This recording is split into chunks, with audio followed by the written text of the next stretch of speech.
Welcome everyone. Today we have our another new episode, and this episode is very important. And because of this popularity of technologies and human identity, because many of our audience they really like this topic, so we discuss again about these technologies and human identity. We have our honorable speakers, Mr. Home Stoners, Mr. David Schumachers, Mr. Robs, Mr. Donalds, as well as Mr. James It. So. Uh, and we have our another speaker, Professor David Smith, also join in this discussion. So I want to start today's discussions, and I want to start from uh, Mr. David Schumacher. Uh, what do you want to define on these technologies and human identity? Yes, good morning, Sharif. And saying good morning from Phoenix, as many people know, and it's storming and doing all kinds of things that we normally don't see out here in the desert, and sometimes that has to do with um, large noises and so forth. So we'll see how that goes as far as background is concerned this morning. So technologies and human identity, this is a really interesting topic, especially from my view of the world, where I surround myself talking about technologies and politics, and a lot of that has to do with human identity itself. So let's start with defining my terms that I plan to use. So when I'm talking about technology, that's a pretty wide subject. How I look at technology is applying scientific knowledge for practical purposes. And I think the practical part of this is important to the conversation this morning. And when I talk about identity, that is really interesting because everybody knows what identity is. But when I went to look for a good definition on the internet of identity, I find that the definitions are really all over the place out there. So I think the definition for identity that I'll use is how a person defines themselves, what my identity is. So if you were to go to my Facebook page, you would see that I identify myself as a technologist, somebody that's worked in technology for many, many decades. A futurist, I like to take a look at trends and see where we're going, where we might possibly go, where we don't want to go. I identify myself as an explorer because I like to explore new possibilities, not just the things that I've been exposed to in the past. I identify myself as a transhumanist, and we'll talk more about what that means in a moment. And I also identify myself as a cryonicist, and we can talk more about that as well too. But all of these things are technology based and part of the core of how I see myself and present myself in the world.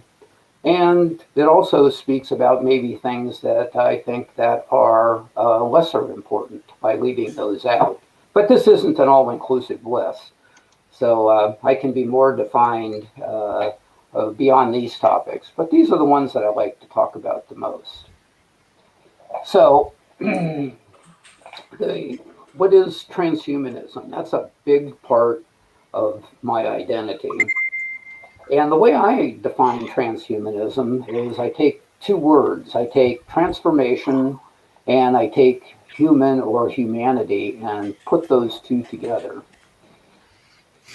And look at that as far as how I want to apply what it is that I'm doing in the world based on putting those two things together. So how does that work out? What is the purpose of that? Well, I think the purpose of that has not only implications for now and in the future going forward, but really in the human historical past. We have, as humans, taken the situation that we have found ourselves in and always sought to improve that, to make that better somehow.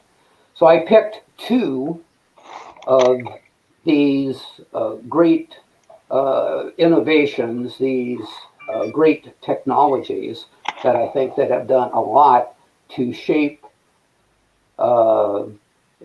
what humanity has done with itself, and how these technological improvements have changed humanity as well. When we change something, we change our environment, we change our relationship to that environment, which ends up changing us. So the first one is fire. If you go far enough back in history, if you could think of a time or imagine a time before humans had fire, they would need to have lived in a place where uh, they could be find some safety at night, find food that they could eat, and on a very constant basis, because they wouldn't have had any means to be able to cook or preserve food. Matter of fact, just the very nature of cooking food, making it more digestible, making it less calorie intensive to eat and hunt for food, fire was very instrumental in that. Um, Fire breaks down the fabric of the food, making it easier to chew and to digest. You can take and dry food so that it can last longer. So these were benefits to humanity. Yes, yes, long, long ago. But this all started long, long ago. This is a progression.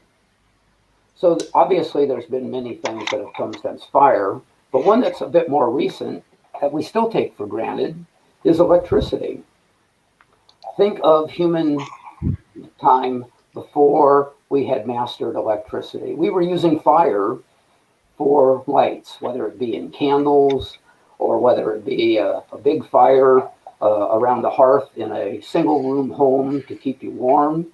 That was what life was like before electricity. Now electricity is ubiquitous. It is everywhere. It's in today's presentation. We wouldn't be talking to each other without electricity. We have a safer way to keep the lights on.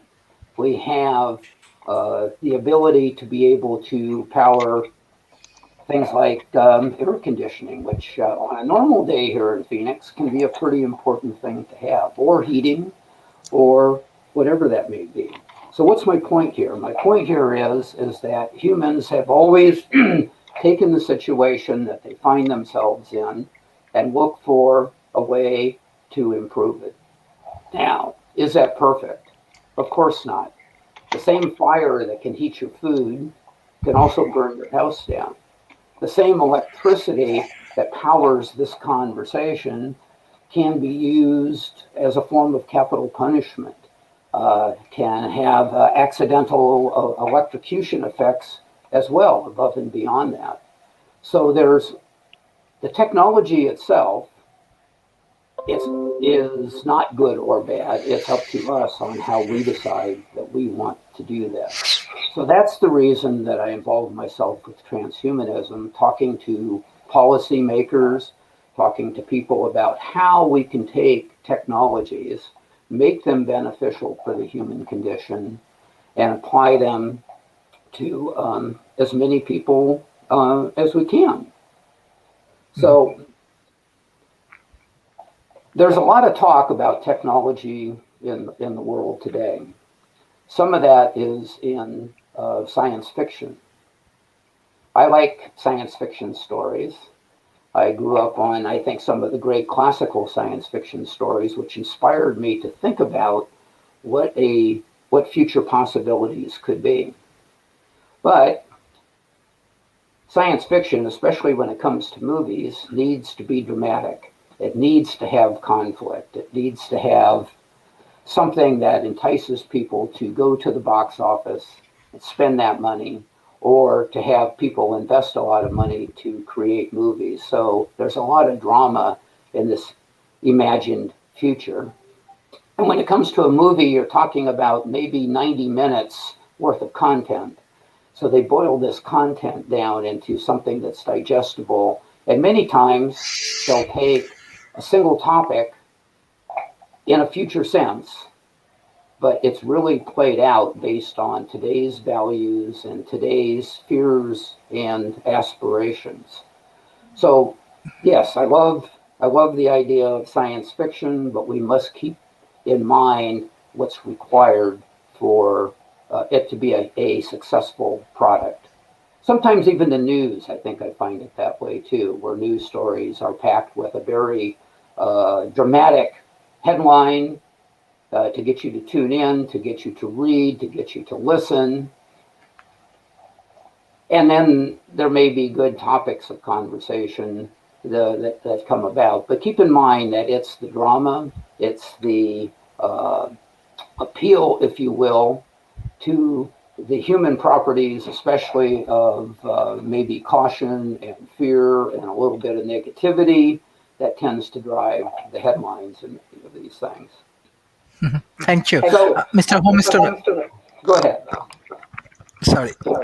You can finish. Sorry. Okay. All I wanted to say is that you can see there next to my name that there is a URL to go look at as far as the Transhumanist Party is concerned. But I want to give you one that I'll put here in the chat, and Sharif can share, which talks about the values that we in the Transhumanist Party of the United States that we promote as we're talking to lawmakers, people who want to be in those positions of being lawmakers, and as we talk to the people that are also our ambassadors in various other countries, which also have transhumanist movements. So take a look at those, and we can talk more about those and how they relate to identity as we go along. Mm-hmm. Thank you. Mr. Homestoner. Well, in my particular case here, since I'm the chairman of the International Chamber of Commerce, I look at the situations as a small or micro business would look at it and how they identify themselves as a business, more so than an individual.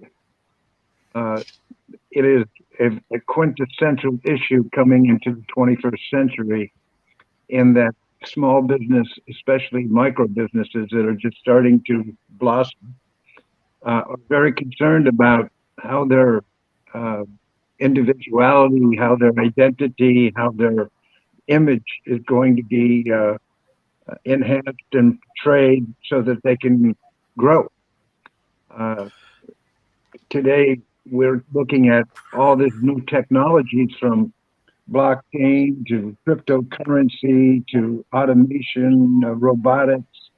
All these things are just robbing more and more people of their identities, and they just become an entry and a ledger. There'll be another digit, another database. And we want to try to stop that from happening totally. We want to have some kind of humanism. So we have empathy for each other, and we have feelings for each other, and we look out after each other as we go on to sustain ourselves as human beings. Thank you. Mr. Rob. Good morning. Good morning. All right, technology and identity. There's certainly a confluence between the two individual elements. If we went back to the beginning of the last century, your identity was largely constructed of how people saw you in person, or if you wrote whatever it is that you wrote about. If you were a writer, your identity was probably tied pretty closely to what you produced. If you were a politician, it was tied pretty closely to how people perceived you on stage or in person, because back then we were pretty light with regard to digital communications. As we've advanced through the centuries, our identity now is largely defined by our online presence. What we say online, what we do online, that forms our digital identity, that forms the history of what it is we do and who it is we are. Thinking back to what Thomas Watson Jr. once said when he was running IBM in terms of how to allow a company to survive for centuries as opposed to decades, which is where most companies live and die, was a piece of advice which I think applies to individuals as well, which is be willing to change everything but who you are. And of course, the problem we currently have, I think, is defining who we are. What do we stand for individually? Or do we stand for things that that are inherently good or evil from our own frame of reference, or we stand for things that people have told us to stand for. Now, I'm not convinced that's dramatically different than how people were manipulated decades ago, but the fundamental difference is because of this online presence we have, our definition, our digital definition of self has changed quite a bit, and may diverge quite a bit from how it is we should be perceived. For instance, if you were telling jokes online and you go into an interview and those jokes were off color and the interviewer took exception to those jokes, then you've been identified early on as a bad person and somebody that isn't worth hiring. Irregardless of your education, your actual behavior, they made the decision based on your digital identity, what you said on a forum someplace, or even something that was attributed to you that you may not have said at all. In this current world, our identity can be changed by mischaracterizations very easily. And of course, our identity can be stolen. Identity theft is a real thing where somebody comes in and takes your relevant information and uses it to take out loans. My wife and I one year bought a car that we had no idea we were going to buy because somebody leaked both our credit cards at the same place, and the credit cards were used to purchase a car. Ironically, the company that validated the sale was right next to the dealer that sold the vehicle, and the only time we both used our cards in one place was at Hertz, which kind of suggested that's where the leak was. But I want to point out that MasterCard really didn't care. They just canceled the deal and moved on to the next, which showcases just how easy it is to do identity theft, and how little some of the credit card companies do to fix the underlying problem. In the end, we own our identity whether we want to or not, and part of a successful career path is making sure that your digital identity supports what it is you want to do. Being careful about what it is you say online to make sure that you don't corrupt your future by corrupting that identity and making it so you can't be hired. So thinking through the world we have now, the best advice I've got is really make sure you know who you are, know what you stand for, and be resilient to people that want to change you for change's sake. If they convince you to change and move because it's in your own best interest, that's one thing. If they manipulate you to change against your best interest, that's something else again. So making sure that you stay in cognizant and awareness of who it is you are and maintain that awareness, you'll have a better chance of ending up being perceived as who you want to be. That's it for me. Thank you. Professor David Smith. It's great following two such knowledgeable folks on this topic and beginning to get into it. I echo everything they said, but I will take it a little bit different direction in there too, in that our identity is being shaped very dramatically by different pieces of technology. Like David, I do also share the definition of technology, that technology is the application of things to achieve a result, the application of knowledge to achieve the result. And as we look at that, it really spreads across how we look at personal identity. I can begin to say that as we've entered the age of bio and genetics, that as I begin to modify my DNA, modify my RNA, is that my same identity, or do I have a separate identity? And how does that affect our view of identity? Because I am different than I was when I was born. And so as that goes, does that change our identity? We also know that mutations happen as we age and grow. And does that change my identity? Another place where many people set their personal identity today is through what they do in the collaborative media. What do they do in Facebook, on LinkedIn, on all the various forms of social media? I have seen friends who have become so focused on the number of their connections, the number of likes, particularly the ones who have become real TikTok experts. And I've actually seen their personality change. their view of their own self-image changes. And that is another way to look at how technology and identity interact. And is one I think that is increasingly a generational difference.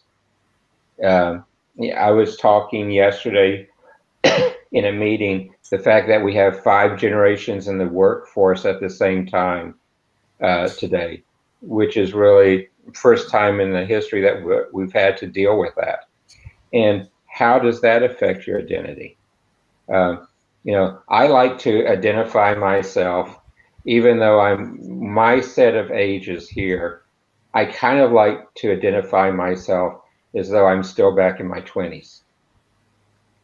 Now, some people, when I'm out having fun and being silly, says I act that way. But is that my personal identity? No, not really. And you begin to look at the elements like that.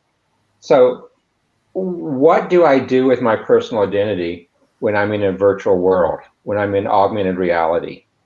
I can change my sense of self. I can change my personal identity very well in those senses. But here, there's some challenges as we go forward. Identity and privacy, boy, it's really very different today. I tell most people when they ask me about privacy, I said, we gave up privacy when we left the system of bartering for exchange of commerce. And once we began any type of currency, we began to lose personal identity. And I still see that today. We routinely give up our personal identity, and increasingly to technology means to achieve things that we want to achieve. And so that's a place where technology has dramatically impacted personal identity. The other two last points, the other place where I think we're going to see personal identity change dramatically is as we begin to look at robotics, how they're going to play, and then the intersection of, I hate to use the term AI, but I will here, how the various technologies underneath artificial intelligence is going to change our personal identity. And I can see that in so many different ways. And finally, one of the areas of science that I'm often asked to talk about when I'm go and lecture in colleges and the things around the world from people who know me is because I've done a lot of work in the quantum realm and stuff, I'm asked about quantum teleportation. And we can now teleport a molecule hundreds of kilometers. And that we're nowhere near beam me up, Scotty. But what I'm often asked, and this is what kind of gets to me, is when that technology advances enough and we're able to dematerialize our human body and rematerialize ourself at some other point, some distance away, is that really us? Is that our human identity? Are we more than just the molecules that we're transporting? One of the places I lecture pretty often is at Baylor University. And there they throw another question, and on top of that, they say, what happens to your soul if you teleport your human body? And those are questions that are beyond me as a technologist, as a professional futurist, can really put my arms around and answer on that one. But the concept of our personal identity will continue to change and continue to morph as we go there. Like I said, I kind of put my personal identity being younger than I am because I don't see myself slowing down anytime soon. But I also see it as one that has to adapt to the concept that our personal identity in the past was largely set in the decade after we graduated from high school. And as we went to college or trade school or whatever we did, a lot of our personal identity was set then.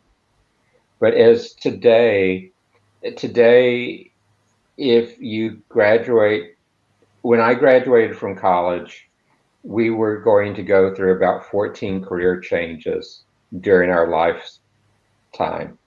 Today, that number is going to be well up in the 70s or 80s. And so each one of those changes, and many of them will be enhanced by technology advances.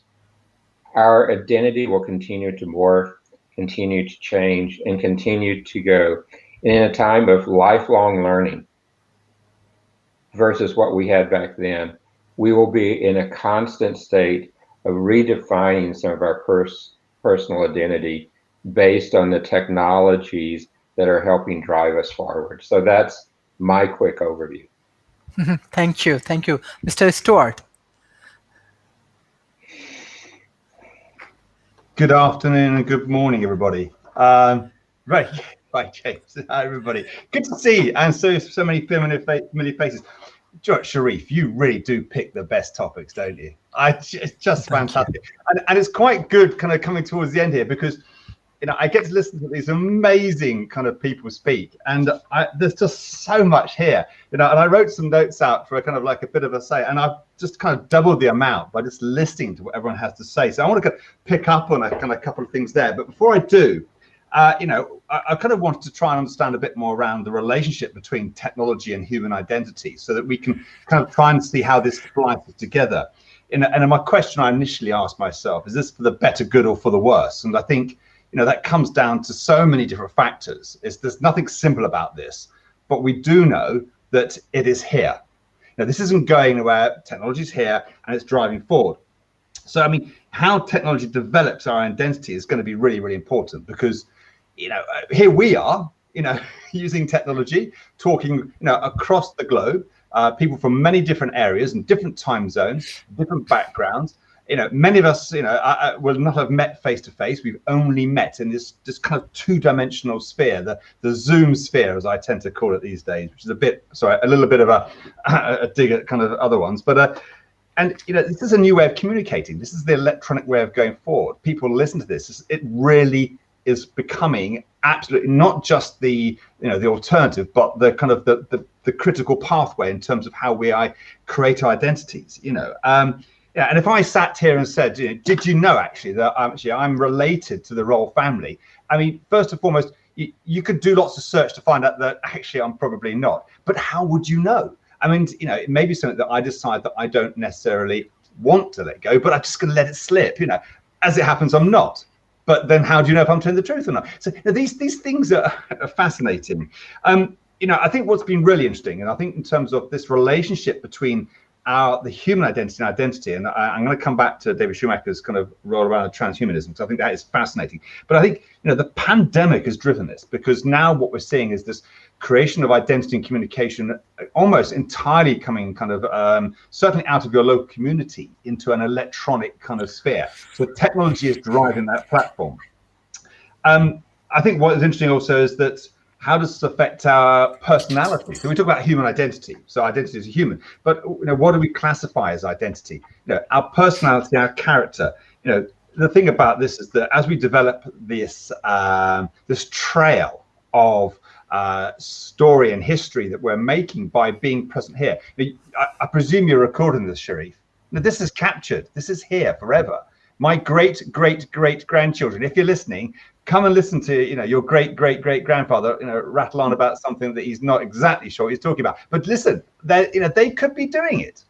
It's going to be captured unless Sharif deletes it by mistake. But so there's an issue around, in terms of identity, how we might damage our reputation, how we could create something. I don't have that for my even grandfather or great grandfather. I can't see that. One of the big factors on this is the data side. So I think what we've talked about here has been fascinating so far. But I want to just kind of give a little bit of scope around the data, and I've got a kind of few thoughts around this, because every word I say now, every tap of the keyboard, and every bit we do on a screen leaves a digital footprint. And this is stored, this is kept, and this is actually developing my identity for what people believe me or anybody in the screens are and that other people are looking at. Here's a really good fact. Okay, I hope this is accurate. It was given to me a month or so ago. In this current year, 2021, 3 trillion minutes of video content will cross the internet every single month. 3 trillion minutes. That's 5 million years. Okay, will cross the internet every month. That's about 1 million minutes of video streamed or downloaded every single second. We're contributing it now, quite frankly, you know. So, I mean, when you start to look at these kind of figures, you know, the growing demand on this, you know, the fact the average internet user will generate 57 gigabytes of internet traffic per month. You know, the technology is driving us forward at such an exponential speed that actually the human identity is getting lost in some respect in the technology. It's getting lost in the way we can kind of actually become part of it. So my big thought about this was that it is no longer the servant. So when we first saw television, you know, television was what we watched when it was on. It was very much our servant. Now we see the way the Internet of Things and the whole scope of it is changing. You know, is no longer our servant. Now, I'm not necessarily saying this is a bad thing in some cases, but it's changing the way we work. One area that does concern me is it increases vulnerability.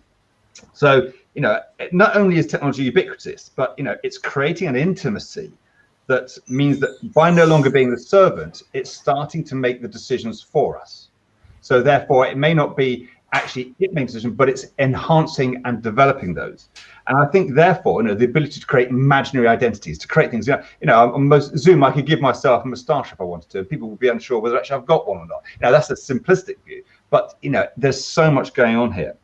I think someone talked about identity theft. I think that is critical. That's a really big part that needs to be understood, how human identity is kind of being affected by that. And we need to consider the psychological effects that technology is having on us as beings, as actual people.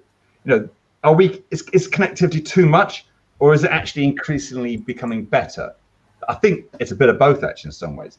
To pick up one or two things people spoke beforehand, just as a kind of summary, David Schumacher's, I mean, this whole business of transhumanism is brilliant. I mean, it's fascinating. You know, whenever you bring up sci-fi, David, my ears prick up, and I think this is great. This is going to be a good conversation. I love sci-fi. Sci-fi comes in. It's not just Star Trek these days, or Star Wars, depending which way you lean. But science fiction is vastly more kind of diversified in terms of what it delivers it. But it makes it really interesting because nowadays you watch science fiction, and you kind of go, actually, could this be true? Could this happen now? Could we do that? A lot of films today are based upon the technology and ability to probably achieve that given time we know. So it's a fascination. I suppose transhumanism, my main concern with it is that, and this is not a political thing, it's just the fact that, you know, how can it be simplified for the broader audience to understand, how the broader world to understand, because I think it can be incredibly complicated and fairly complex. And to build trust and understand it, how are we going to manage that? And of course, it comes with also abuse of privilege. How could transhumanism and its identity and how it creates and evolves could be abused? And I think this is a privilege factor that we need to consider. The final point I want to pick up was with David Smith. Anybody who meant quantum teleportation has got my ears as well, I think, because that's a, you know, again, just a, you know, that blows my mind. Quantum computing, quantum technology is just, you know, we're sitting on the edge, you know, dipping our toes in the pool with this. You know, where we go with this for the next 50, 100 years is mind-blowing. And I can remember talking to a director at a company called Sun Microsystems many, many years ago, based here in the UK, saying, one day I won't have to fly to California. They'll have an avatar. He used the word avatar then, actually, I think, you know, I mean, even though now, of course, you know, James Cameron's made it more understandable. You know, they have something that I can basically, my mind can be transported into, and I can attend the meeting, and I can come back an hour later, and I will be transported, my mind will be transported through. I remember sitting there going, he's mad. But actually now when you start to understand the physiological perspectives of it. So my question is about this whole one molecule or the transportation and where does the soul go is a lot more simple, David. When someone has a head transplant, is it a head transplant or a body transplant? Now I'm going to leave you with one final comment. I have an aunt who's 108 and a half. And, you know, we talk about this 5 generations work. She still runs a business, I don't know how, with her accountant. She's incredibly engaged, active. And she struggles with technology, but starts to understand it. She's not quite into quantum computing yet, but I wouldn't surprise me if she started to read about it. But I thought about this was that here's somebody who was born just prior to the First World War. How do we also help in terms of the relationship with technology and human identity and this whole kind of thing with across the generations? Because I think we're seeing increasingly generational gaps being created as well. I have one word for everybody here. Who's regularly on TikTok? I mean, you know, my teenage children. That's good. I'm pleased. That's good. I'm getting there, but it's taking time. I did Instagram Live for the first time yesterday. Loved it. You know, we're getting there. Children, it's there. So this transhumanism is going to be second nature to them. So it's fascinating. So thank you. I will pause there. Thank you, Mr. Stewart, for your excellent comment. So, Professor Donald. Well, I want to start out talking about something David said, and I will say that you're never too old to be immature. Works out for me, and I like to look at that as being open and learning. You know, you're never fully formed, which I think is actually a good thing. And I want to talk a little bit about identity and what I think identity means. And it can be, if you look at it one way, that the definitions are all over the map. We talk about personal identity, which is how I view myself. And then there's social identity. In fact, there's a whole academic subject called social identity theory. And then it's often in social psychology. And then there's also, when you think about it, the identity that you have nothing to do with, which is the identity that gives you your credit rating. It's the identity that allows Facebook to decide which advertising to send to you and things like that. And I'm going to go to the point to say that that identity itself is actually a kind of social identity. But I want to ask a rhetorical question, which is, when you have an identity, who is identifying you? How do you get identified? In other words, if you were born, like Helen Keller said, she could never think until she learned language. If you were, somehow in some circumstances, it's not possible for a human to do this. What kind of an identity, where you were not in contact with other people, what kind of an identity would you have? Identity is always social, because what you ask yourself who you are, and you get the answers to that question, but the answers always come from the people around you, the media, other things like that. And when you're at a meetup or something and you meet somebody, right away you start asking certain questions like, oh, what do you do? Where do you live? Where'd you go to school? Various kinds of things like that. And what they're doing is what we're doing with each other is we're trying to create an identity for that person. We're trying to create a narrative, a story for that person. So some of the things we really can't change very easily. So for an instance, they found that most CEOs are taller than average people. People respond differently to taller people. People respond differently to people of color than if they're, and vice versa. And a lot of these things are unconscious. They're not things that we know we're doing, but they affect our relationships with each other. There's a thing in sociology called the self-fulfilling prophecy, which is that if somebody is a downer Debbie, and they start talking to people, they start assuming the worst of everybody around them, well, then people start treating them badly. And if they assume the best, then people start treating them well. And so there's a whole sense of identity that's just basically lives in the social world around you.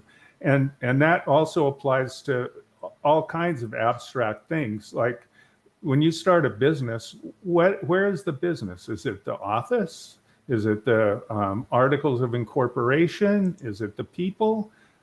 No, it's a story that you develop in your mind about what that business is, and it's based on knowledge previous knowledge we have, and also we all are basically actors.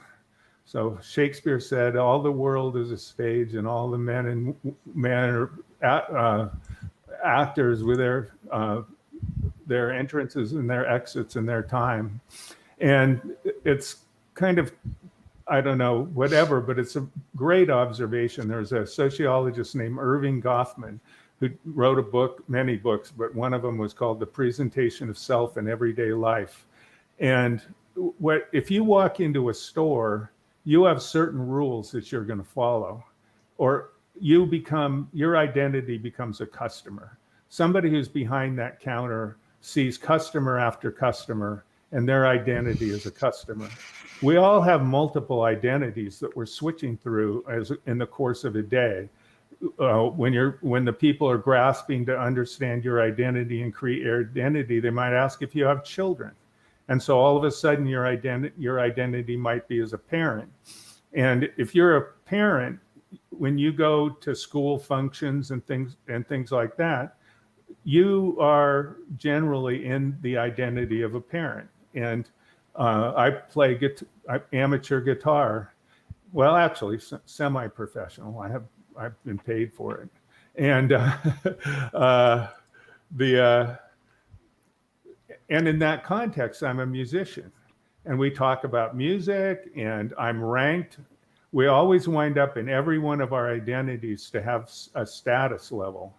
And so that's why when people are talking to you and they're trying to get to know you, they're asking questions like, what kind of a car do you drive? Oh, you drive a Tesla.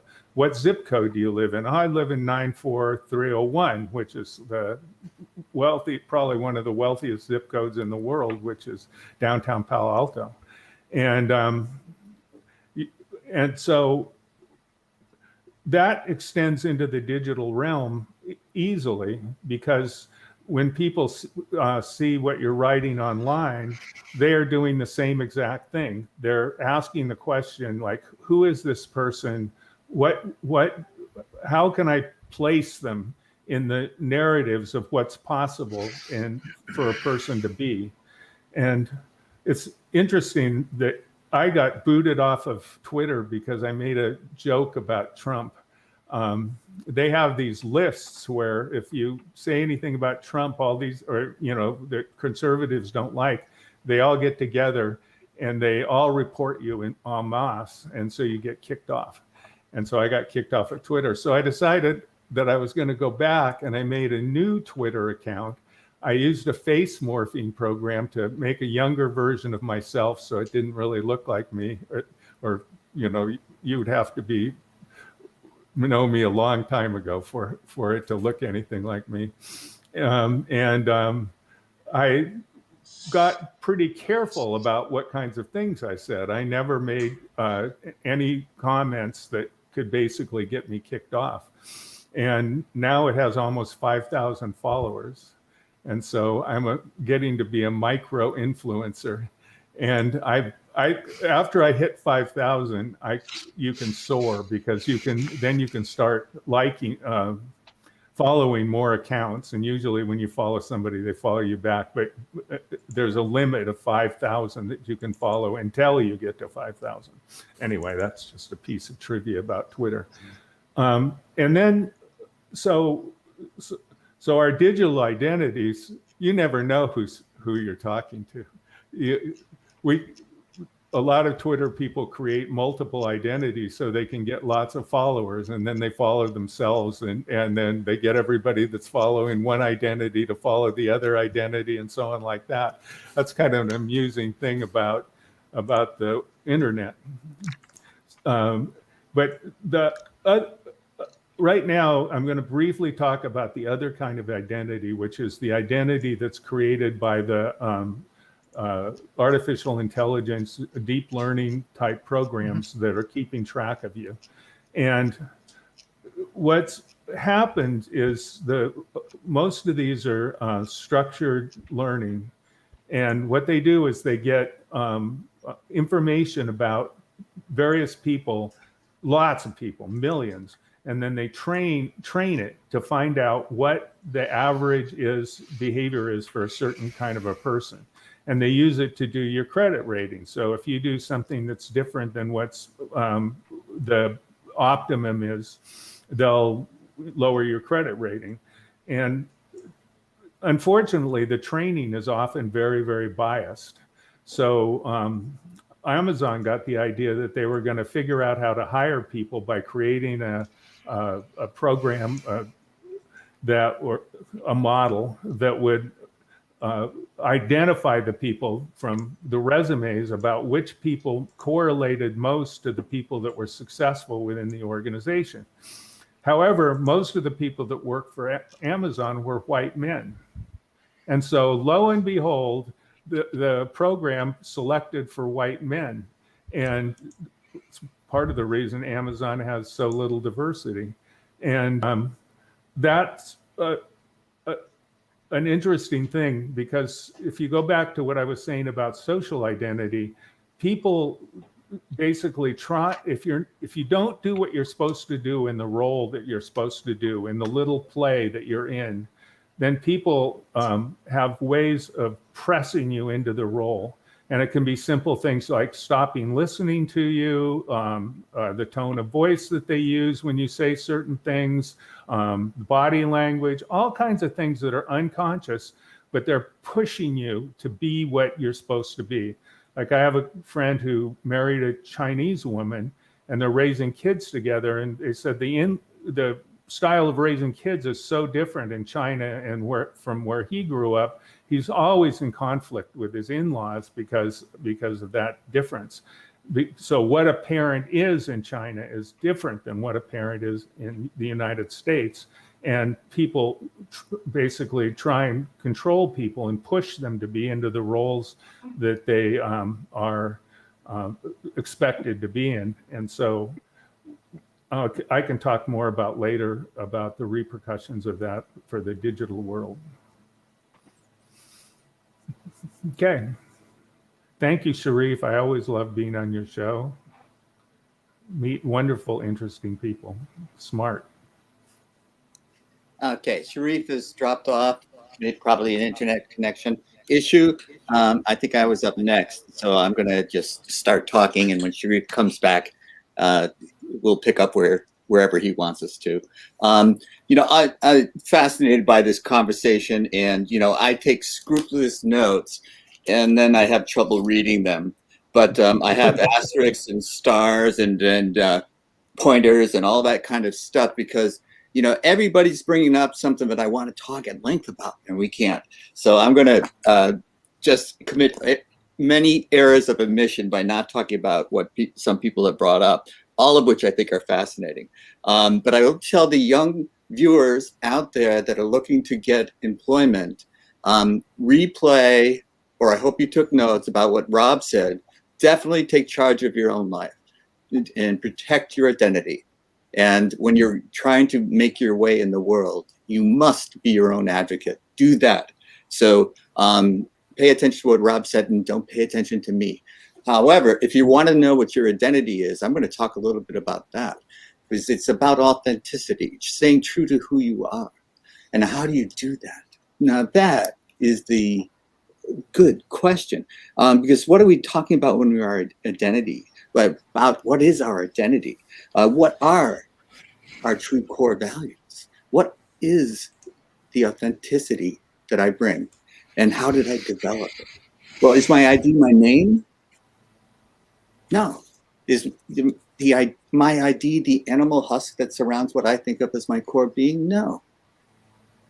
So there is a core being within me that it contains my true essence. And that true essence is shared with all living creatures. And we talked about staying the child within us. Well, there's a Reiki grandmaster that I know, and Reiki is a Japanese technique for energetic healing. And she's a grandmaster in this, and she told me, never let the child within you die. So there is something to this that is essential wisdom. And I think when we talk about transportation and Beam Me Up Scotty and all of that kind of stuff, well, I would recommend reading the Gita or recommending the autobiography of a yogi. And these transformations, the yogi masters were able, according to these sources, to able to dematerialize and rematerialize because they were connected to something beyond our real environment, what we think of as reality. And reality is, there's an underlying reality according to their belief system.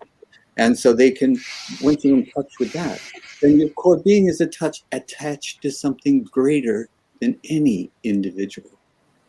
And so this is another way of finding out your identity. What is your spiritual path in the world?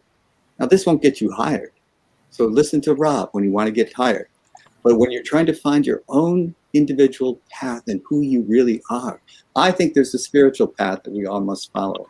And it's different for different people. So I think that that's part of your core identity. And when we talk about, our identity as perceived by others, my saying is, what you think of me is none of my business. Now that's okay for me because I've made my way in the world. I don't have to worry about what you think of me.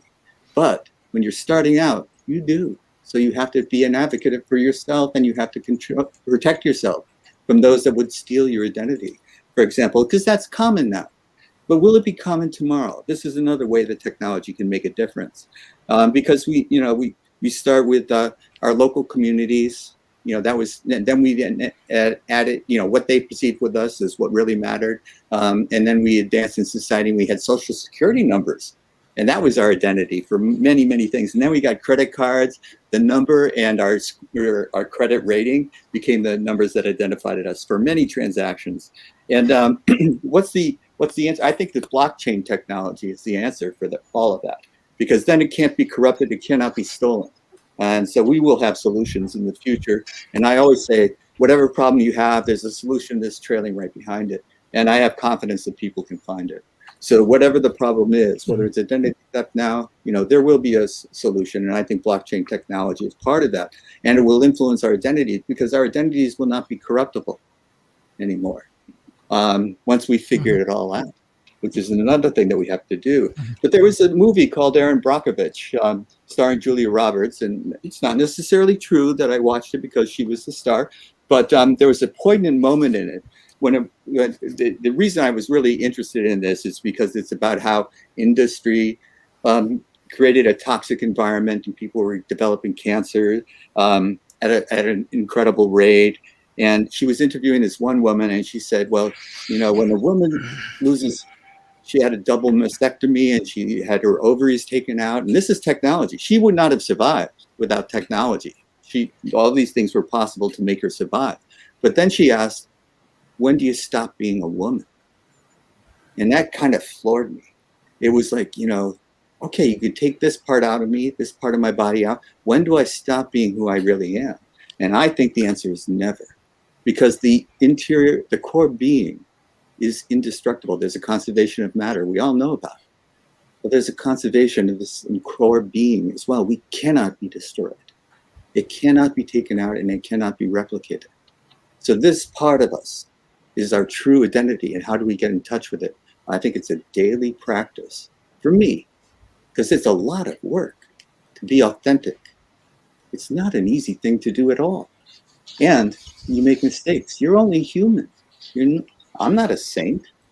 I don't do this perfectly.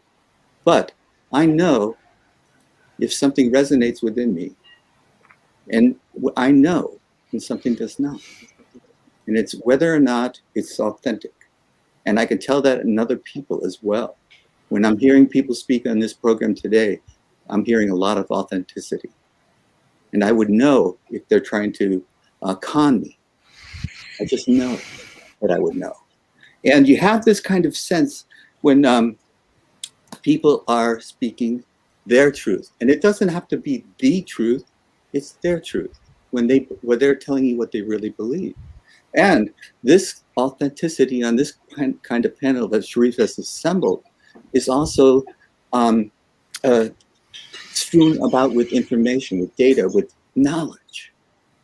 And there are sources that will try to persuade you, not inform you. And so that is what you have to develop. Your discernment, your decision-making process is, what am I listening to? Does it sound like the truth? Does it resonate with my core values? What are my core values? How did I get them? And I have discarded some and adopted some others along the way, along the path of my lifetime. So, and I will talk about the EAT Foundation just a second, because it's about giving resources to play chess to people who cannot afford those, do not have the resources to start chess programs throughout the world. Now, when you walk into a chess club, they don't ask you what's your name. They ask you what's your rating. Because we have performance ratings that tell you how good a chess player you are. And that's all they care about. That's my identity. So when you're talking about the chess world, what's your rating? Oh, and they also give you titles. What's your title? And, most people can't earn titles. The highest title is Grandmaster, and they can't take that away from you. Once a Grandmaster, always a Grandmaster. I earned a Life Master title. They can't take it away. My cells can divide further, and I can get older and older, and I can play less well, but I will always be a Life Master. So that's my identity, part of my identity. But that's just in the narrow world of chess. But we do that in all aspects of our lives. Whatever environment you find yourself in, there will be some system that rates you, ranks you. And it's hierarchical in nature. And this is not necessarily our authentic beings. When we learn to cooperate with each other and realize that we're all part of a universal life force, we're all part of it, plants, trees, ourselves, we realize that, holy cow, we're in this together. And so our identity expands. It's not just me and me alone against the world. And I always try to remind people, ask not what the planet can do for you, ask what you can do for the planet. Because we're all connected, we're all part of it. And thanks again, Sharif, for having a wonderful show. You're just terrific at it. Thank you. This session actually very, very helpful, even for the today's world, because we have a lot of challenges. Already our speaker add many important points, especially in augmented worlds. We have different views. We have virtual realities. We have our AI and big data. Beside that, for the COVID, actually, now we have a lot of challenges, especially many people dying, even in Asia Pacific, even in around the world. So we need to think twice that what we are doing, where we are investing, where we are doing our research, how we should support our politicians. They must need to be very much careful that how they move forward. Even the too much of my follower died, I'm not a good leader. That is the reality. So in that situation, I think the global community, we need to think how we can work, how we can collaborate, how we can think, and not only for my personal identity, I have to think about my own community, own society. This is also important. Professor Rob, what do you want to add? I know you have meetings or something, so yes. Yeah, I've got 1 minute. So then I've got to run. Microsoft Ignite is this week, and Ignite starts in about a minute. So another aspect of technology and identity is digital immortality. Something to think about. At some particular point in time, we'll have the ability to transform who we are, who we think we are, who we appear to be, into a digital identity. And of course, once you digitize yourself, problems like teleportation become a heck of a lot easier, because then you're just moving bits around. You're not trying to move physical mass. So something to think about as I leave you. Those younger members of the audience will probably get their first shot at digital immortality and deciding if they want a digital representation of themselves, a digital twin, if you'd like, to continue forward indefinitely. I've often thought it would be really interesting, at least in some limited form, to be able to talk to your descendants hundreds of years from now by nature of technology, and to recreate some of the ancestors that I've had using that same technology so that I could ask them questions. Something to think about for the future. Thanks, Sharif. I'll talk to you next time. Thank you. Thank you. Mr. David Schumacher. Yes, great conversation this morning. This could easily run 3 or 4 hours if we all had the time to go through it. There is just so much to say. Uh, I'll be focused on talking about the fact that technology changes us as we change the world around us through technology. That's why I talked about fire and electricity earlier. And as far as the Transhumanist Party is concerned, this is a major theme that I have when I'm talking to elected representatives. Many of them are looking at, well, politics is called the art of the possible, if you will. So they're looking at what's possible for them to be able to move and to be able to solve problems for the community at whatever level of representation that they have. I find that needing to take concepts that many people think of as sci-fi and show where they're at today and how they can be put to use to help benefit the public. I think that's one of the things that I try to do here in Arizona, and I try to do that also on the national level as I have the opportunity.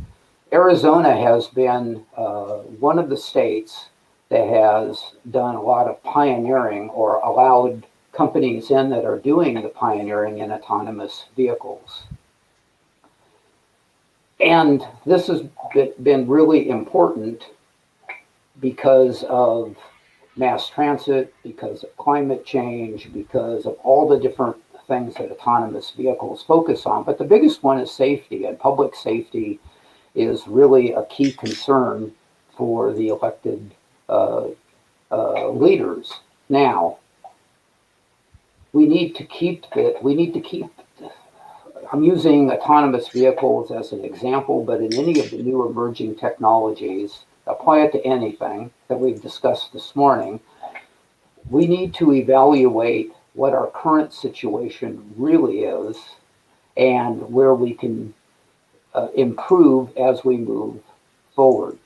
So the example that I want to put out here that constantly comes up is we think nothing of the risk of getting into an automobile and driving across town, driving across the state, driving across the country, because we've always done that. We've grown up with that. That has been our experience. That is the status quo. But when we have an autonomous vehicle that crashes, we've had one autonomous vehicle here that caused a loss of life, and it turned out not to be the software, but a human element. But the point is that is scrutinized to the point where the brakes come on pretty quick, because this is something that's new. It's not the status quo. We need to resist that. We need to be able to look at the positive and the negatives and to be able to make a decision based on that. And decisions are happening among the people, and they're just being exposed to the possibility of autonomous vehicles, I think, has changed. I think Uber and Lyft here in the United States with ride sharing has shown people that maybe they don't need that second or third automobile. During the pandemic, I sold one of the vehicles that I had because my values had changed over what I really needed to have sitting in the driveway. These things are coming. The political leaders need to see that and be able to move forward on what's going to be beneficial. But it's up to people like us to talk and show what's truly possible and where we can really make great advantages in this particular case, safety as we move forward. So technology, we use it to make our situation better, and the technology changes us as we move forward. It always has, and it always will.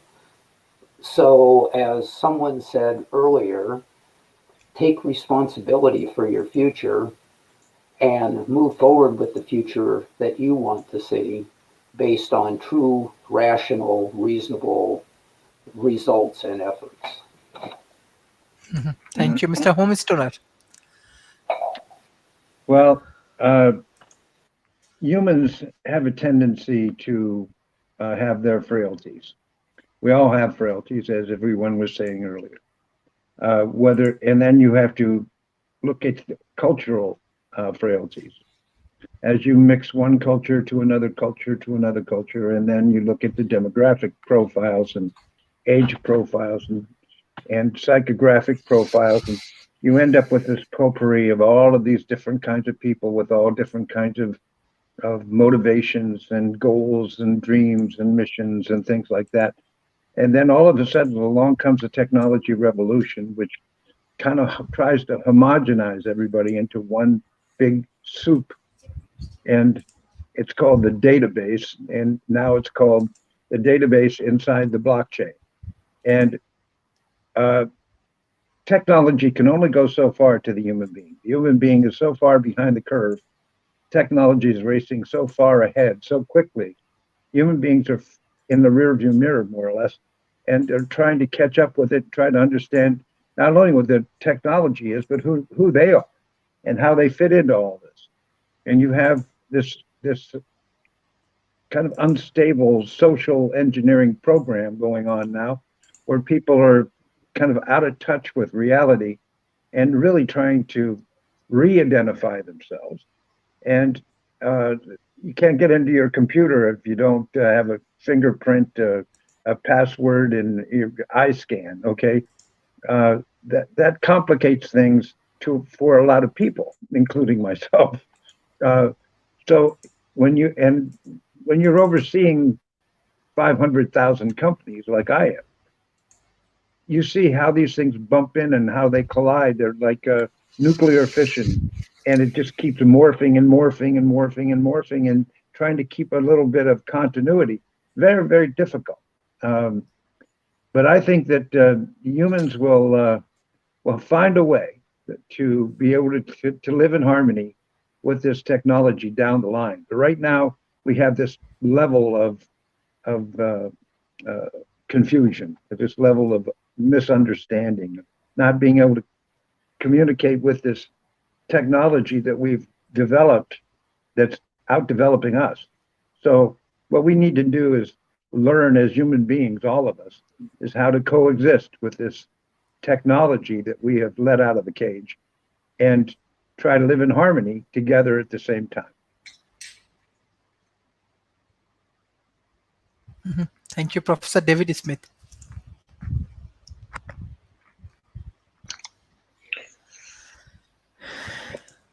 One of the concepts that is really emerging that Rob mentioned earlier is the concept of the digital twin. We're seeing digital twins used in manufacturing on products. You actually saw that way back when there was the Apollo mission that had the explosion on board.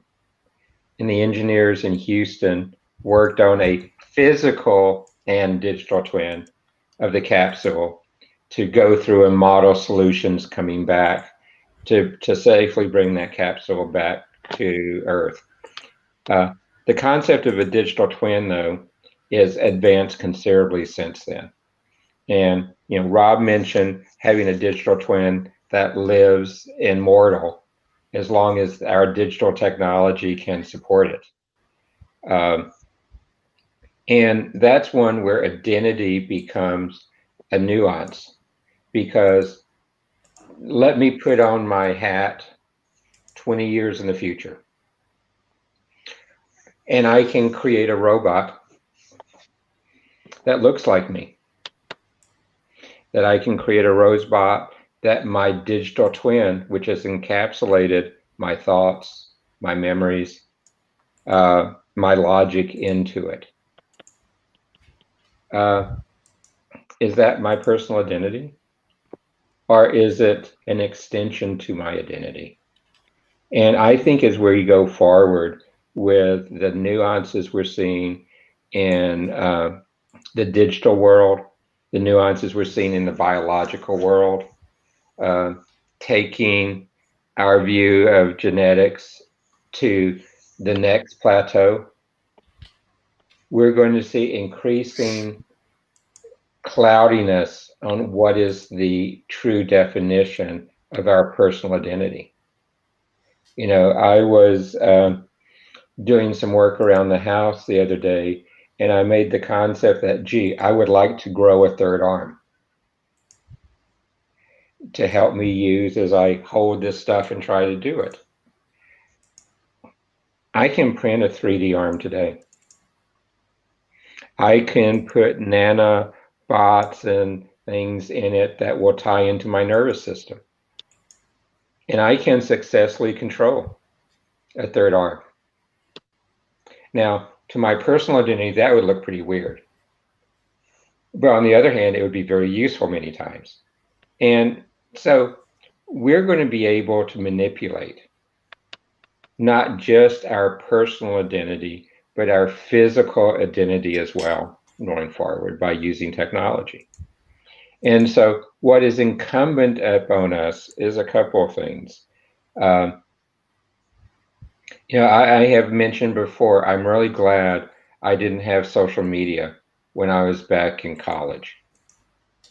And I'm really glad that the cameras back then were film and not digital. Oh, and I'm really glad that if you were outside my circle of friends, 99.999% of the world isn't going to know any of the stuff I did. That's not true today. And so our personal identity, in many instances, has left our control. And it's increasingly being used to help change our own identity by external forces. You know, our personal identity is both internal, kind of our tight circle of our friends and family. And then we have this whole external view. Donald used a different term, but it's still the same there. Is what the world perceives us to be. You know, some of you on here know I post a fair amount of technology posts and on Twitter, on LinkedIn and Instagram, on Facebook. And I have people come back and ask me so many times, how are you an expert in all these subjects? And the reality is I'm not, but I'm a quick learner and I'm a fast, comprehensive reader. And that really helps. I ran a roadmap session on the future of high energy density storage.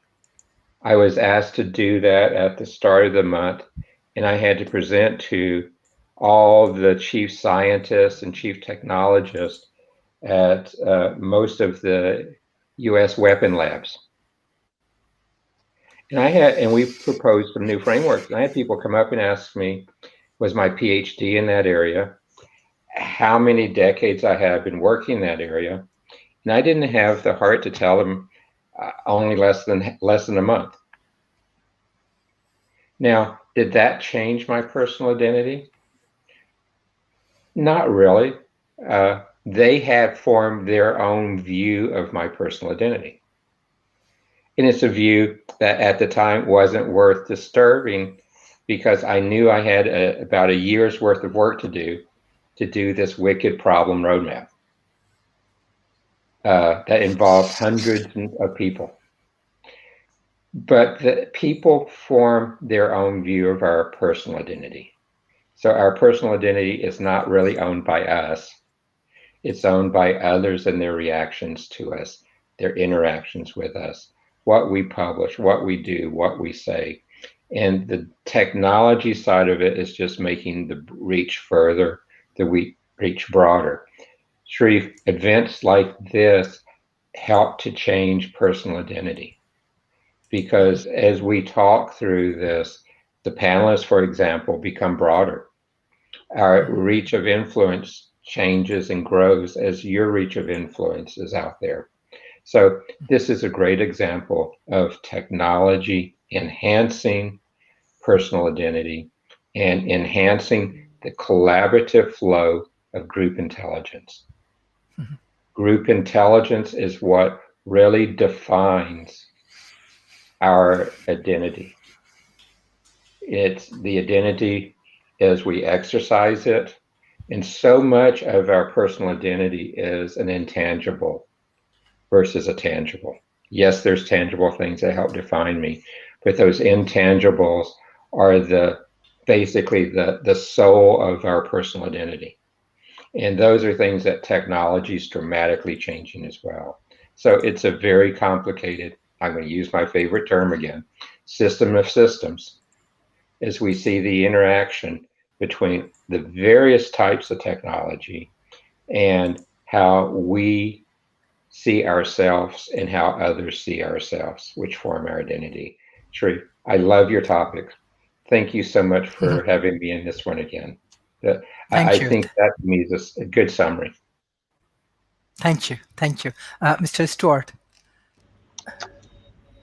Thank you, Sharif. Thank you, everybody. Again, I love the way the conversation kind of moves through all the speakers, and it's really good that we listen to each other and we kind of feed each other, but also make these wonderful contributions. So we're able to kind of contribute where there are kind of gaps appearing, and then we kind of provide this kind of movement, and it's a beautiful thing. It really is. And it was something there's a couple of things I want to pick up just in my kind of summary.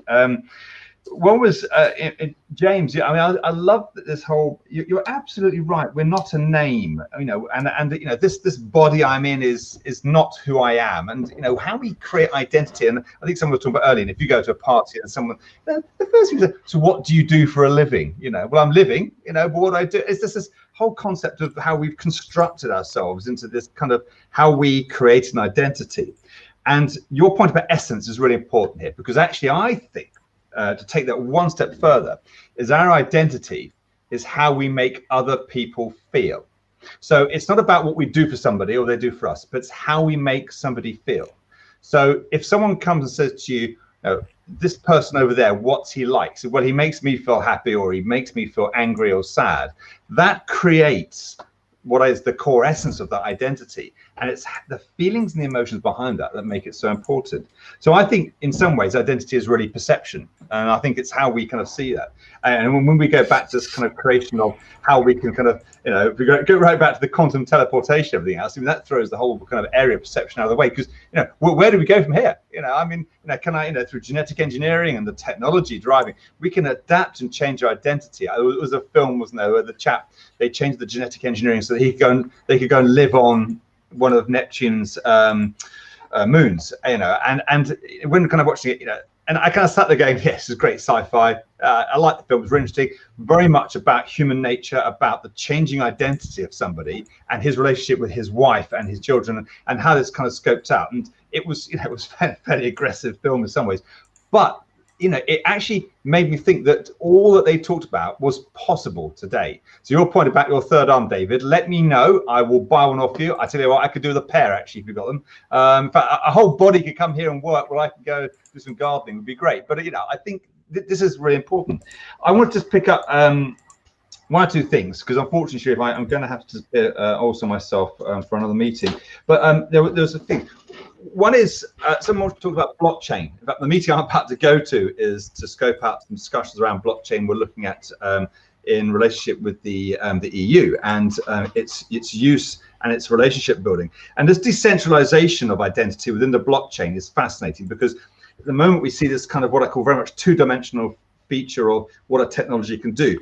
But the blockchain is going to change that, because it's actually kind of not just in its transparency, but it's actually the way it captures data and holds data is going to change the way we create identity from that. So I think there's a whole motion behind that. And the question I make on that one is, who's going to be making these decisions? Because primarily, the data is captured, but then it comes out to the perception around that. Blockchain is not going to do that. Artificial intelligence may enhance that, but who is going to be making these decisions? Now, I'm going to then step right left field here. That's left field there.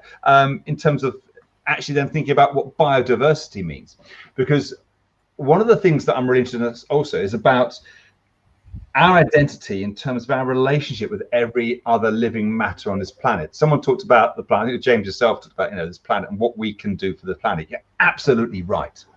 If everybody started thinking like that, gosh, this would be a better place to live in, wouldn't it? It really is, because we would start looking out as opposed to in. We would create identity looking outwards, because we want the identity not to worry what people think about us, but we want to worry about how people feel by the things we do.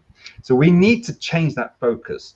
And I think that relationship we have with every living matter is going to be the critical tipping point of how we change all the issues that are going on at the moment in terms of whether you talk about climate emergency, but my greatest concern is the destruction of biodiversity. And I think it's going to completely evaluate and reevaluate our identity on this planet, what a human is, where we've come from. So this is not a static. We are all the way adapting and moving. We've got opposite opposing thumbs. We've got a pretty big brain, some bigger than others. We can do anything.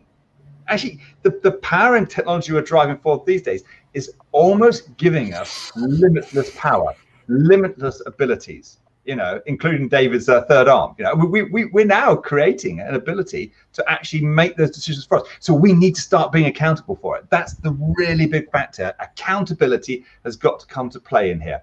And that, I think, is where identity is going to be most stringent. It's going to be most effective, because we need to think about then identity within that. So look, I thank you for your time today. Sharif, as always, it's a pleasure to be invited. And it's always a pleasure to talk with these amazing people here as well. So thank you very much. And Thank you. I hope to see you all very soon. I have to run, unfortunately, but it's the nature of work. Good to see you all. And I look forward to seeing you soon. Thanks, Sharif. Thank you. Thank you, Mr. Stewart. Professor Donald. Well, I want to leverage off of what David and James have been saying, that and point out that when you're evaluating the identity of somebody else, you're also, how is it that you create your own personal identity? And the answer is, you have to ask the same questions of yourself that you ask of others, because you can't just declare that you're a master chess player. And you can't just declare that you have an IQ higher than Einstein's, or all of these things are fixed roles that exist in society independent of you. And it's not really possible to create roles yourself individually. I mean, you can, the role of being a maverick, the role of being outside of the normal society, doing your own thing, that's a role too, and it has consequences. So for an instance, in my case, I've always been independent contractor, and I've been, I was 6 years at Hewlett Packard, I've been at Bell Labs, I've done all these interesting things. But if I go back to try and get into a corporation in any management role, the first question they ask you is, what's the largest budget that you managed? And that's something that, as an independent, is going to be very small relatively to the $100 million kind of budgets that they're talking about. So that role, it just isn't accessible to me. It's not something that I can step into. So the roles, the possibilities of your identity, part of it is the roles that you fill. And I take more of a kind of Buddhist view, which is that we're different every instant, that we're not the same person. We don't have a central place that's completely us. We're constantly being reborn. And in the course of a conversation with people, we shift our identity. So like if I'm talking to James about chess, he's a much higher status than I am because I could barely play. And but if we switch into history of jazz or something like that, I'm sure I would be basically higher status than he is because I've memorized an incredible amount of that stuff. So in any event, we're constantly changing. And so one of the things that we've sort of touched on, and actually I think we talked about it about authenticity and who you are, is the question of how you present yourself in a way to create the roles, to create your own identity, to create your identity. And part of the answer is, well, to a large degree, you can't, because the roles that we can possibly take, we both accept that we have that role, and others see us in that role, and those roles are independent of us. They exist in society. What we can do is, so you can trick people, and I heard James say that he can always tell, but lots of studies have shown we are many times more certain that we know how to do something than our actual ability. And that judging other people is one of the ones they've tested it on. And it turns out we're all pretty bad at it. And a good psychopath can definitely fool you. I mean, that's what they do. And so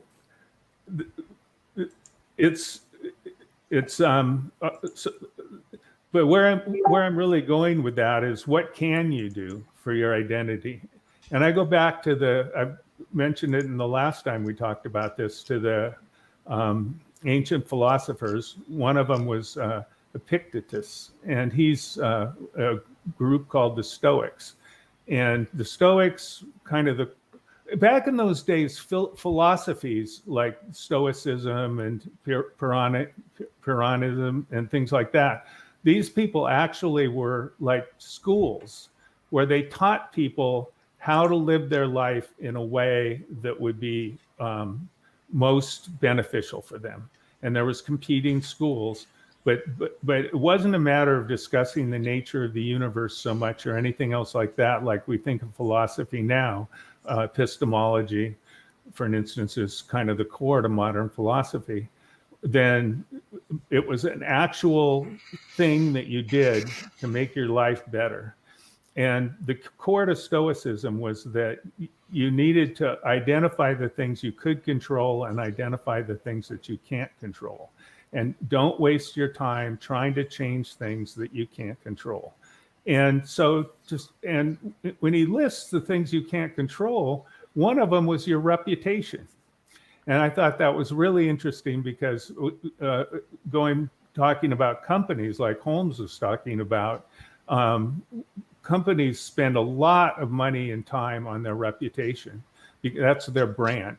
So if a company gets caught hiring slave labor somewhere, that really affects their brand. So they have to do something about it to keep their brand. And in a sense, we all have brands, and we can adjust it to varying degrees. But I think the advice that Epictetus gave is the best advice, which is that the things that you can control is whether you're honest or not, how you treat other people, all of the things that you can do yourself, how you react to situations. One of the things that another philosophy, actually, I think, in any event, the idea that you don't, anyway, you don't react to what's going on around you. You react to your interpretation of what's going on around you. So as Nietzsche said it very well, there's no facts, only interpretations. And learning to be able to become peaceful, and learning to be able to become looking at things, you have the opportunity to say to yourself, are people basically good or are people basically bad? And that knowledge, there's no way to answer that question scientifically. It can't be done. So what you need to do is just adopt one or the other. And I long ago adopted the idea that people were basically good. And it goes back to the self-fulfilling prophecy. Because I think that of other people, they wind up acting the way I expect them to act. Because back to the whole thing of identity, we assume the identity that the people around us have of us at the particular time. And so I think from a personal and individual basis, the key is to act with integrity, honesty, and good intentions. And you can do that online. And just to kind of finish up, when we talk about the idea that our identities are changing, well, society's changing. So the views of what's possible and the roles that are possible it's going to change. And so, in a sense, there's really no difference. If you had the identity of a buggy whip maker, I mean, nobody'd even know what you were talking about now. I mean, but it's just not a role that exists anymore. Well, it does, for the BDSM community, but beyond that, in any event, that's basically what I want to say right now. Thank you. And I always enjoy the opportunity to be here. Thank you, Sharif. Thank you. Mr. James. Sharif, I have to move on here. Yes. Thank you. Bye-bye and take care. Yes, Mr. James. Yeah, Holmes had to leave because he knew I was going to start talking. I'm just kidding. I want to get back to what Donald said, and it's a lot of the studies that we do give us information about the lowest common denominator, and that is useful to some extent, and can confuse us on another level, because I think when we talk about can people be fooled, absolutely. Over 70 million people voted for a pathological liar. But why? Because a pathological liar believes exactly what he says. He's communicating authenticity. And so many people have no ability to differentiate. When someone looks and acts like they're telling you the truth, they have a tendency to believe it. But there is another level that you can operate on. And but if you're in touch with your own identity, if you've done the hard, disciplined work of getting in touch and figuring out who you are, you will know what resonates with you and what doesn't resonate with you. And then your discernment becomes highly elevated. And you can tell, oh, that guy believes what he's saying, but he's full of it. You can tell if you've done the work, if you've trained yourself, if you've done this internal training so that your judgment is better, your discernment is better. And these are the things that I'm encouraging people to look on, not just, what kind of car do you drive, what kind of job status do you have, not how much income you have, but also how in touch with you are you with yourself? Because this is the internal barometer, the pointer pointing, let's say it's true north. And when it starts to move, you're no longer pointed in the right direction. So this is the guiding system that you can come in touch with, but it starts with work you do for yourself. It's an inside job, and you can get external feedback. The universe will feed back to you information. Whether you're pointing true north or not, the universe will tell you. And when you're taking actions, when your behavior changes so that you're more in touch with your internal barometer, you will see the results and good things start to happen around you and to others. And this doesn't mean that bad things can't happen to good people. This just means that if you're askew, if you're pointing in bad directions, the universe will reflect that back to you too. You'll keep meeting people who are nasty people. And when you're operating from the good inside of us all, I believe that we're all connected. So I believe that we all carry with us this essential quality, which is a life force, a universal life force. So you think about a system of systems. Well, we have a solar system, and that solar system is part of a galaxy. And this galaxy is part of a cluster of galaxies.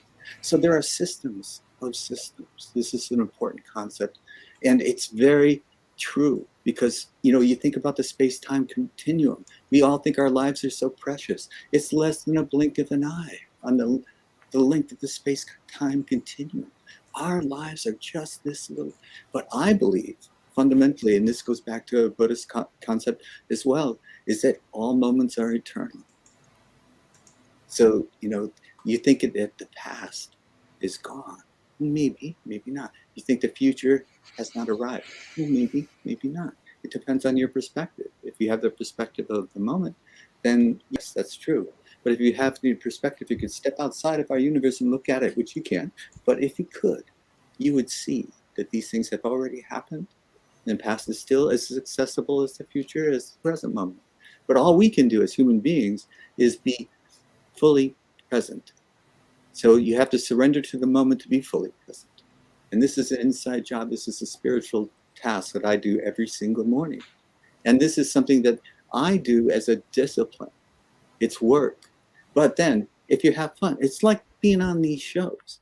Do I have to concentrate to listen, to absorb the information that I'm hearing? Because I do learn on every show. I learn something, but I have to concentrate. Is that work? Yeah. But you know what? I'm having fun.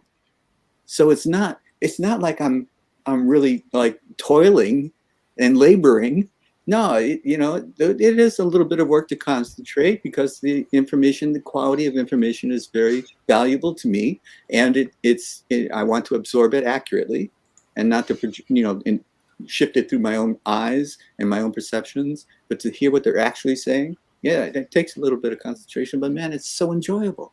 I have a great time on these shows. Why? Because I'm fascinated. And when I'm fascinated, I'm happy. And so this resonates with me. And if I was on a different show of people trying to persuade me that, do this, do that, and don't do that, and don't do this, that would not resonate. Yeah, and you can't fool me because I've done the work. Yeah, but most people don't. So that's what I'm encouraging you to do. Do the work yourself. Find your spiritual path and walk it. And don't just talk it, walk it. And if you do that, your discernment will improve, your decision-making will improve, and better things will start to happen in your life and the lives of those around you. Now, that doesn't mean that your life will be all sunshine and rainbows and all of that kind of stuff, because life is ups and downs. It's the wave. There's crests and there's troughs in all aspects of our lives. So let's just go with the flow, as the old hippies used to say, because as long as you're in tune with yourself and vibrating at the level of the vibrations of the cosmos, of the universe, then you will find peace and contentment and serenity, and you will do no harm. You will not harm others.